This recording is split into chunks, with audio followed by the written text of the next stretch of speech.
搜寻，比如说搜寻定力盟约，要按萤幕右下角向右的箭头，水蓝色圆形，然后向右的箭头。哦，搜寻找到了。因为上一部影片哦，30分钟以后也会出现那个关萤幕。这个调整是要从手机的桌面，然后设定，再去找显示卡呢显示，然后再找到休眠，从1分钟调整为最大，目前30分钟，这样一次录30分钟左右都不会关掉萤幕。刚刚录了1个多钟头了，所以后面一半的大概都是黑色萤幕了，也有声音了。现在要录第2个档案了，要让它继续念了，要按2下。25盟订立盟约。译文：鲁僖公4年的春天，齐桓公率领诸侯国的军队攻打蔡国。蔡国溃败，接着又去攻打楚国。楚成王派使节到齐军，对齐桓公说：“您住在北方，我住在南方，因此牛马发情相逐，也倒不了双方的疆土。没想到您进入了我们的国土，这是什么缘故？”管仲回答说：“从前赵康公命令我们先军大公说，上去点5等诸侯和9州长官，你都有权征讨他们，从而共同辅佐周王室。赵康公还给了我们先军征讨的范围，东到海边，西到黄河，南到穆陵，北到吴利。你们应当进贡的包毛没有交纳，周公室的祭祀供不上，没有用来渗滤酒渣的东西，我特来征收贡物。周昭王南巡没有返回，我特来查问这件事。”楚国使臣回答说：“贡品没有交纳，是我们国君的过错，我们怎么敢不供给呢？”周昭公南巡没有返回，还是请您到水边去问意见吧。于是齐军继续前进，临时驻扎在行。这年夏天，楚成王派使臣屈完到齐军中去交涉，齐军后撤，临时驻扎在赵陵。齐桓公让诸侯国的军队摆开阵势，与屈完同乘一辆战车观看军容。齐桓公说：“诸侯们难道是为我而来吗？他们不过是为了继承我们先君的友好关系罢了。你们也同我们建立友好关系，怎么样？”屈完回答说：“承蒙您会邻敝国，并为我们的国家求福，忍辱接纳我们国君，这正是我们国君的心愿。”齐桓公说：“我率领这些诸侯军队作战，谁能够抵挡他们？我让这些军队攻打城池，什么样的成功不下？”屈完回答说：“上句点，如果您用人得来安抚诸侯，哪个敢不顺服？如果您用武力的话，那么楚国就把方城山当作城墙，把汉水当作护城河。您的兵马虽然众多，恐怕也没有用处。”双引号。后来，屈完代表楚国与诸侯国订立了盟约。读解：据说春秋无义战，这意思是说，春秋是一个诸侯军阀混战的时代，大家都是为了实际的利益，攻城略地、抢夺财富之类而打仗。大国凭借实力抢夺，吞并小国，弱肉强食，没有谁是为了真理、正义而战。这种说法也许过于夸张，但齐桓公伐楚，似乎证明了战争的不合道义。齐桓公寻找的借口一望而知是站不住脚的，无法掩盖住是强凌弱的本来面目，继而赤裸裸地以武力相威胁。这一典型事例足以让人相信那时大多数战争的非正义性质，相信强者为王的竞争逻辑。不过，这场战争之所以载入史册，引起人们的兴趣，并不是谁是谁非，谁代表正义和非正义的问题，而是在一个无法无天、凭强力攫取利益的时代之中，弱者如何凭借智慧保护自己的技巧，以及在强大的武力面前不甘称臣的精神。内在的智慧，通过巧妙的外交辞令表达出来，不费一兵一卒，以智慧的力量使敌手心理上先行崩溃，从而达到保存自己的目的。即使是撇开利益之争一类背景，单是那些外交辞令本身，也足以让人赞赏和惊叹不已。一来一往，针锋相对，表面显得谦恭、温和、礼让，言辞又让人听起来不刺耳，而内在的凛然正气，却透过温和的表面使放手胆战心惊。可以说，咱们的祖先在这方面发展出了一整套曾在世界上无人可比拟的智谋，使他们在战争艺术和战争谋歌方面处于世界上的领先地位，至今仍让我们向往不已。智谋本身是中性的，是一种手段和技巧，可以用于各种目的和各种场合。弱者可以凭借它来保护自己，强者可以凭借它来巧取豪夺，阴谋家也可以凭借它来达到自己不可告人的目的。实际上，我们也看到了不少把智谋用于各种目的和场合的实例，从宫廷政变到坑蒙拐骗，从高层次到低层次，应有尽有。由此让我们想到，咱们国人热心并擅长于人与人之间的争斗，凡是有人群的地方就有争斗。我们把自己的聪明才智过多地用在了人与人之间的争斗之上，而不是用在征服自然、改造自然、为更多的人造福之上。这是否同我们的谋略自古以来就特别发达有关系呢？子产不毁乡校，郑人由于乡校，以论执政。然民谓子产曰：“毁乡校，何如？”子产曰：“何为？夫人朝夕退而游焉，以义执政之善否？其所善者，无则行之；其所恶者，无则改之。是无失也。若之，何毁之？”我闻忠善以损怨，不闻作威以防怨。6. 岂不惧止？7. 然犹防川。8. 大决所犯，伤人必多，无不克救也，不如小决使道。9. 不如无闻而要之也。10. 然民曰：灭也。今而后知无子之信可视也。11. 小人实不才。12. 若果行此，其正国时赖之，岂为2、3臣。13. 双引号。仲尼闻是语也，曰：14. 以是观之，人谓子产不仁，无不信也。双引号。注释：乡校，古时乡间的公共场所，既是学校，又是乡人聚会议事的地方。执政，正是。然明，郑国大夫戎灭，然明是他的字。退，工作完毕后回来。忠善，尽力做善事。损，减少。6. 作威，摆出威风。7. 拒，诛，很快，迅速。8. 防，堵塞。川，河流。9. 道，同，导，疏通，引导。10. 药之，以之为药，用它做治病的药。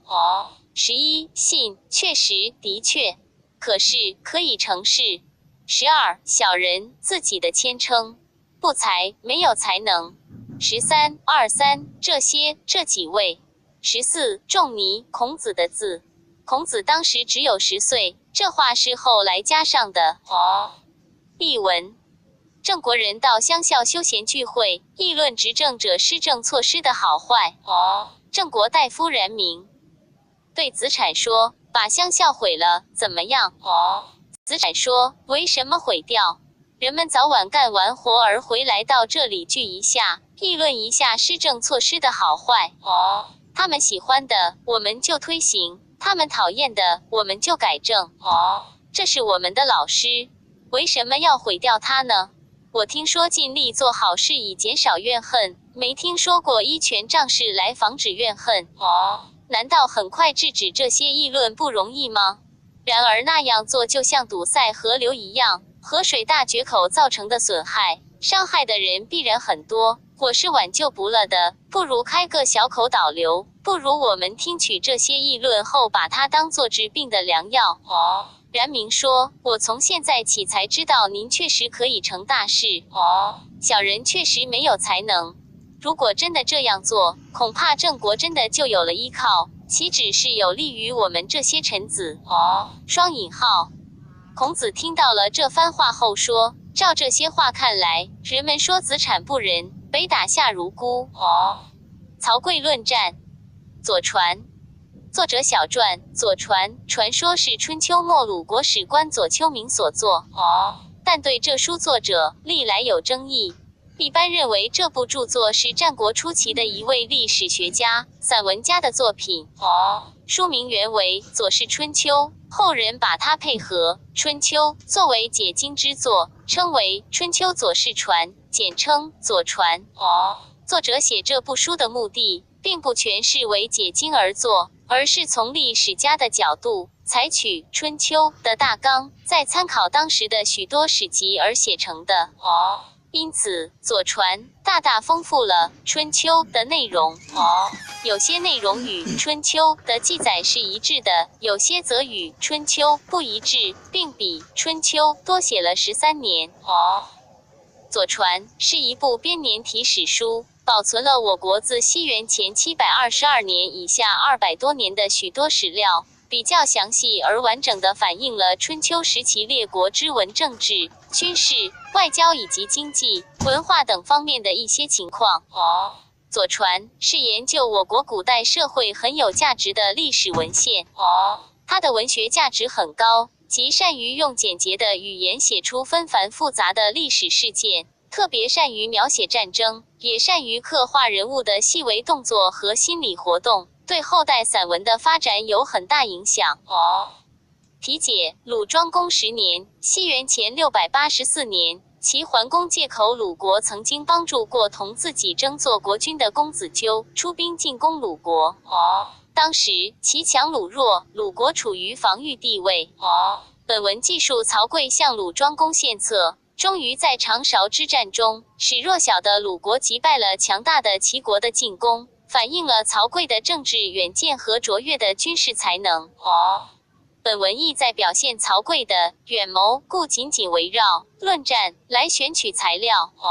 第一段通过曹刿与鲁庄公的对话，强调人心向背是取决于战争胜负的首要条件，突出了曹刿取信于民的战略思想。第二段简述曹刿指挥鲁军进行反攻、追击和最后取得胜利的过程，显示曹刿的军事指挥才能，为下文分析取胜原因做伏笔。第三段论述取胜的原因，突出曹刿善于抓住战机、谨慎而又果断的战术思想。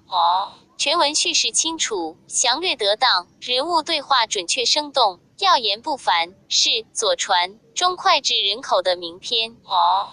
原文：10年春，1齐师伐我，2攻江战，3曹刿请见，4其乡人曰：肉食者谋之，又何奸焉？5刿曰：肉食者鄙，未能远谋，乃入见。问：何以战？6公曰：衣食所安。7夫敢专也。8必以分人。9对曰：小惠未变。10民服从也。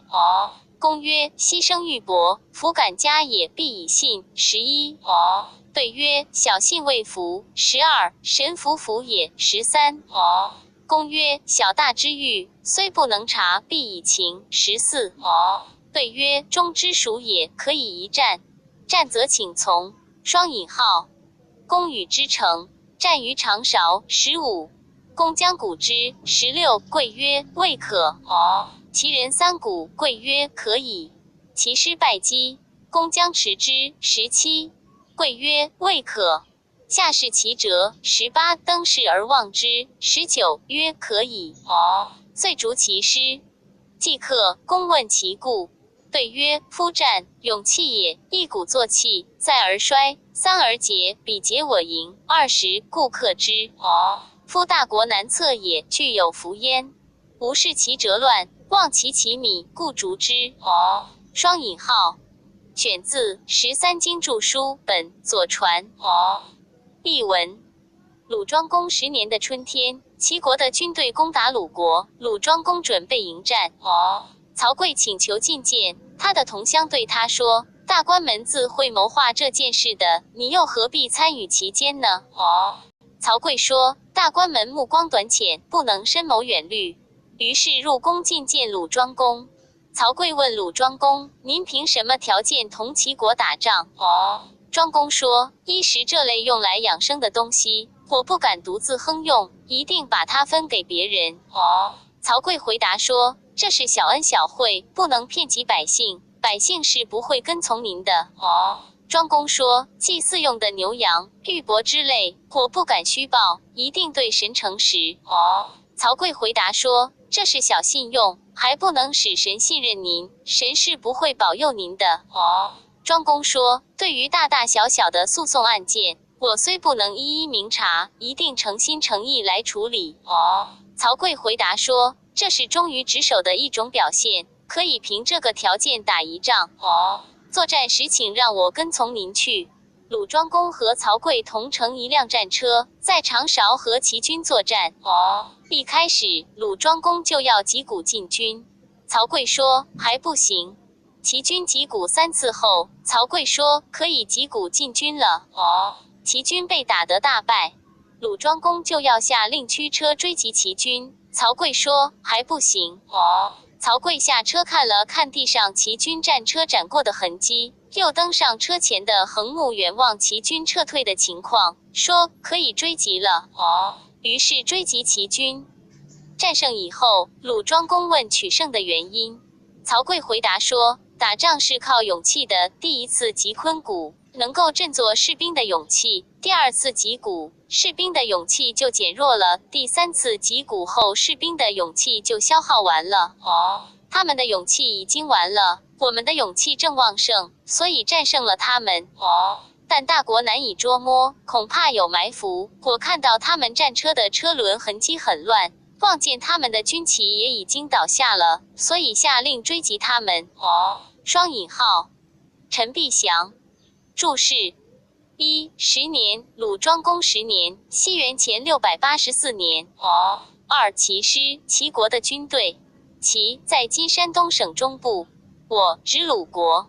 鲁在今山东西南部。左传，传为鲁国史官而作，故称鲁国为我。3. 公，鲁庄公。4. 曹刿，姬衣刿，鲁国人。5. 肉食者，吃肉的人，只居高位，得后路的人。监，即安建，参与。6. 何以战，即以何战，凭什么作战。7. 衣食所安，衣食这类养生的东西。8. 专，独自亨有。9. 人，这里指一些臣子。10. 变，同，变，遍及，普遍。11. 牺牲玉帛，古代祭祀用的祭品。牺牲指猪、牛、羊等。玉帛，玉石、丝织品。加，虚夸，这里是说以少报多。12. 福，富福，诚信感人。13. 福，做动词，赐福，保佑。14. 玉，诉讼案件。15. 长勺，鲁国地名，在今山东曲阜县北。16. 鼓，做动词，击鼓进军。17. 时，驱车，追赶。18. 折，词折，车轮滚过地面留下的痕迹。19. 是，古代车厢前边的横木，供乘车人扶手用。20. 盈，充沛，旺盛。公之其见驾到。左传。题解：西公5年，西元前655，晋国向虞国借道攻打虢国，是要趁虞国的不备而一举两得，即先吃掉虢国，再消灭虞国。具有远见卓识的虞国大夫公之奇，早就看清了晋国的野心。他力荐虞公，有力地驳斥了虞公对宗族关系和神权的迷信，指出存亡在人不在神，应该实行德政，民不和则神不享。可是虞公不听，最终落得了被活捉的可悲下场。文章开头只用晋侯父驾到虞以伐国，一句点明事件的起因及背景，接着便通过人物对话来揭示主题。语言简洁有力，多用比喻句和反问句，如用辅车相依，唇亡齿寒，比喻于晋的利害关系，十分贴切生动，很有说服力。原文：晋侯父驾到虞以伐国。1. 公之其谏曰：国，虞之表也。2. 国亡，虞必从之。进不可起。3. 寇不可万。4. 义之未甚，其可在乎？5. 验所谓上句点辅车相依，唇亡齿寒者六，其余国之谓也。双引号。公曰：晋无宗也。七，岂害我哉？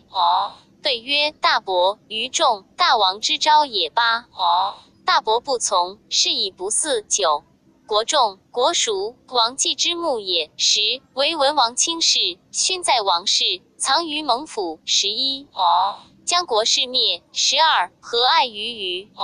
且虞能亲于桓，庄乎其爱之也。13，桓、庄之族何罪，而以为禄，不为逼乎？14，亲以宠逼，由上害之，况以国乎？15，公曰：吾享祀丰节，神必惧我。16，对曰：臣闻之，鬼神非人时亲，唯德是一。17，故周书曰：上句点皇天无亲，唯德是辅。18，又曰：上句点属既非心，民德为心。19，又曰：上句点民不异物，唯德心物。20，如是，则非德民不和，神不祥矣。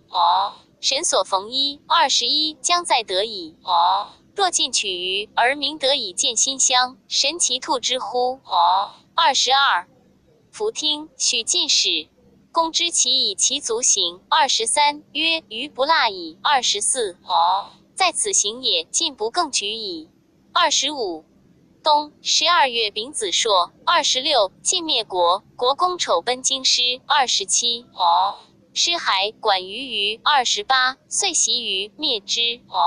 执于公及其大夫景伯，从应其目击。29，而休于嗣，且归其职贡于王，故书曰：晋人执于公。30，罪于言义也。选自13经注书本左传。译文：晋侯又向虞国借路去攻打虢国。公知其劝阻虞公说：虢国是虞国的为，虢国灭亡了，虞国也一定跟着灭亡。晋国的这种贪心不能让他开个头。这支侵略别人的军队不可轻视，一次借路已经过分了，怎么可以有第二次呢？俗话说，上句点面颊和牙床骨互相依着，嘴唇没了，牙齿就会寒冷，就如同于国两国互相依存的关系啊。双引号。虞公说：晋国与我国同宗，难道会加害我们吗？公知其回答说：泰伯与仲是大王的长子和次子，泰伯不听从父命，因此不让他继承王位。国仲、国叔都是王继的第二代，是文王的执掌国政的大臣，在王室中有功劳，因公受封的典册还藏在蒙府中。现在国都要灭掉，对虞国还爱什么呢？再说晋献公爱虞，能比桓庄之族更亲密吗？桓、庄这两个家族有什么罪过？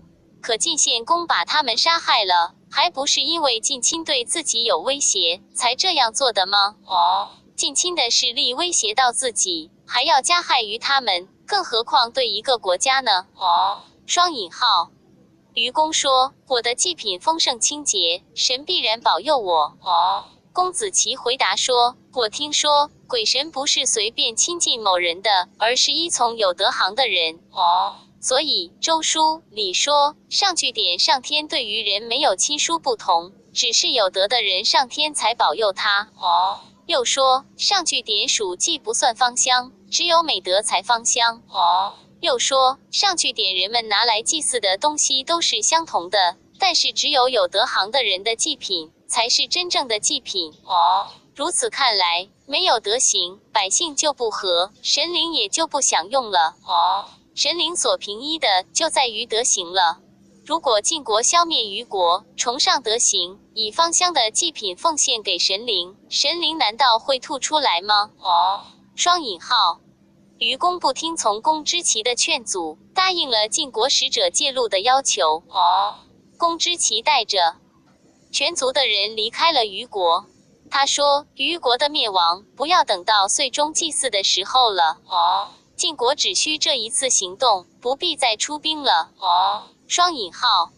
冬天12月初一那天，晋灭掉国公丑逃到东周的都城。晋军回师途中安营驻扎在虞国，趁机突然发动进攻，灭掉了虞国，捉住了虞公和他的大夫景伯，把景伯作为其目击的陪嫁随从。然而仍继续祭祀虞国的祖先，并且把虞国的贡物仍归于周天子。所以春秋中记载说，晋国人捉住了虞公，这是归罪于虞公，并且说事情进行得很容易。陈必祥注释：一、晋，国名，在今山西省翼城县东。晋侯，晋献公，父驾到，右介路。西公2年，晋曾向虞借道伐国，今又借道，故用父。虞，国名，姬姓。周文王封于古公胆父之子于仲后代的侯国，在今山西省平陆县东北。国，古国，国名，姬姓。周文王封其弟仲于今陕西宝鸡东，号西国，后为秦所灭。本文所说的是北国，北国是国仲的别支，在今山西平陆。虞在晋南，国在于南。2、表，外表，这里指屏障、樊篱。3、启发，这里指启发晋的贪心。4、寇，凡兵作乱于内为乱，于外为寇。万完即完，这里是轻视、万乎的意思。5、其，反结语气词，难道。6、府，面颊。车，牙床骨。7、宗，同姓，同一宗族。晋、虞、国都是姬姓的诸侯国，都同一祖先。8、大，塔伊伯，虞仲，周始祖大王的长子和次子。昭，古代宗庙制度，始祖的神位居中，其下则左昭右穆。昭位之子在穆位，穆位之子在昭位。昭穆相承，所以又说昭生穆，穆生昭。大伯，虞仲，王继据为大王之子，都是大王之昭。9、不从，指不从父命。4、继承，王位。大伯知道大王要传位给他的小弟弟王继，便和虞仲一起出走。公子奇认为大伯没继承王位是不从父命的结果。10、国仲，国属，国的开国祖，王继的次子和三子，文王的弟弟。王继于周为昭，昭生穆，故国仲，国属为王继之穆。11、卿士，执掌国政的大臣。蒙府，主持蒙事典册的公府。12、将国事灭，将灭国。将，异同，要。是，复指提前的宾语，国。13、桓庄，桓属与庄伯，这里指桓庄之族。庄伯是桓叔之子，桓叔是献公的曾祖，庄伯是献公的祖父。晋献公曾尽杀桓叔、庄伯的后代。岂能，哪里能？之，止于。14、桓庄之族何罪，而以为禄。庄公25年，晋献公尽诛同族群公子。以为禄，把他们当作杀戮的对象。为，因为。逼，比，通，逼，这里有威胁的意思。15、亲，指献公与桓庄之族的血统关系。宠，在尊位，指桓庄之族的高位。况以国乎，此句成上文，因此省略了以国下的逼字。16、享祀，祭祀。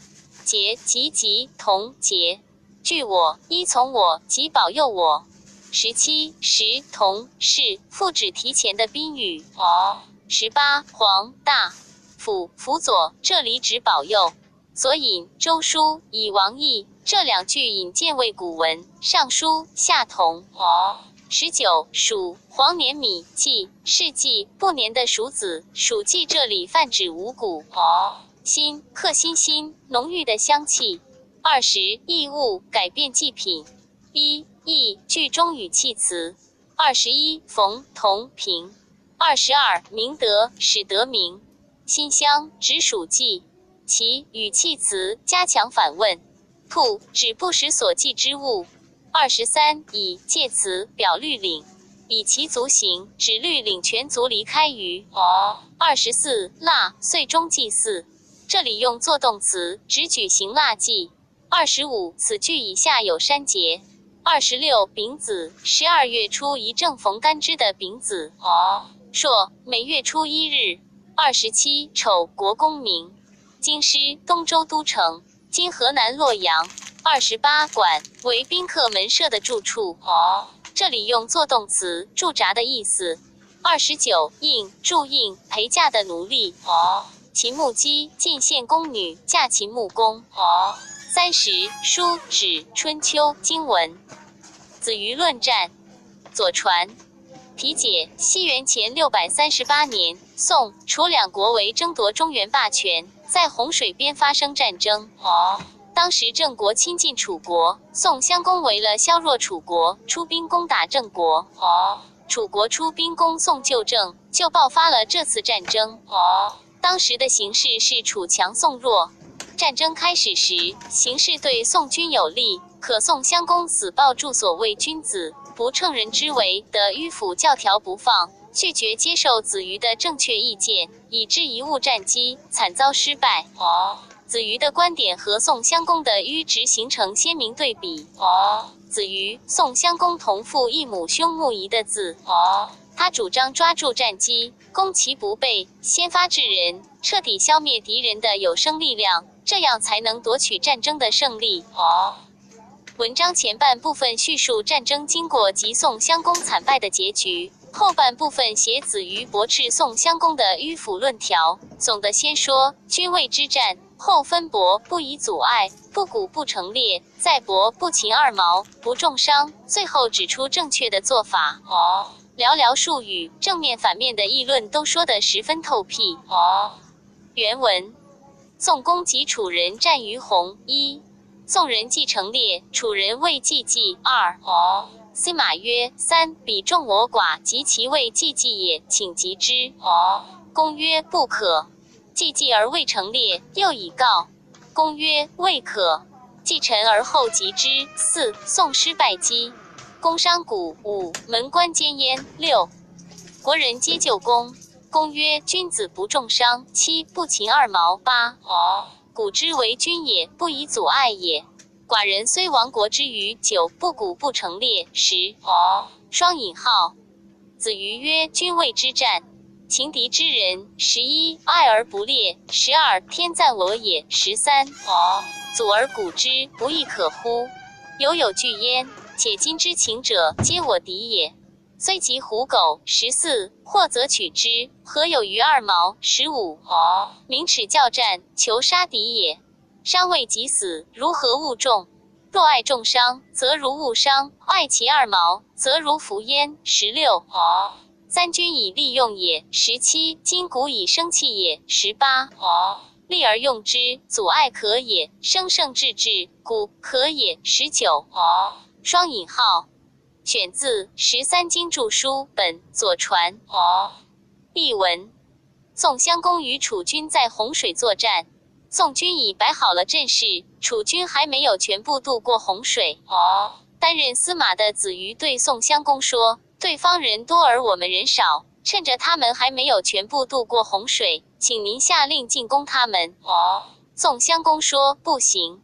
楚国的军队已经全部渡过洪水，还没有摆好阵势。子虞又建议宋襄公下令进攻。宋襄公还是回答说：不行。等楚军摆好了阵势以后，宋军才去进攻楚军，结果宋军大败。宋襄公大腿受了伤，他的护卫官也被杀死了。宋国人都责备宋襄公。宋襄公说：有道德的人在战斗中，只要敌人已经负伤，就不再去杀伤他，也不俘虏头发斑白的敌人。古时候指挥战斗是不凭借地势险要的。我虽然是已经亡了国的商朝的后代，却不去进攻没有摆好阵势的敌人。双引号。子虞